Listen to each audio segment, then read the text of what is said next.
Putang ina, laki ng uod. Sarap kaino.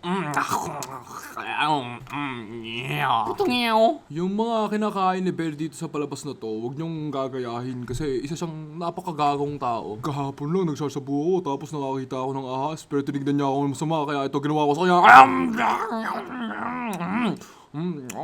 Tangin na, sharp na ito. Isa pa nga.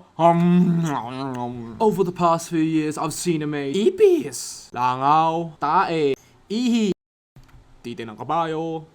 Pero yung favorite food niya, ass ng kalabaw. Pero yung pinakagusto ko kay Bear, hinawakan niya yung tutot ko. Oo, asin talagang hinaplot niya. Oo. Hoy, manhimik ka dyan. Baka gusto mong kagating ko tutot mo. Ay, oo, isa pa pala yun. Hindi ko pa nasabi. Talagang nangangat talaga siya ng tutot. Wow, guys. Baka gusto niyo yung jakuling ko titi niyo. Oh, yeah. Pangalan nyo, bahala kayo. Magmamariwana na lang ako dito. Super addict pala siya. Tanga na sa mama mong salita, gago.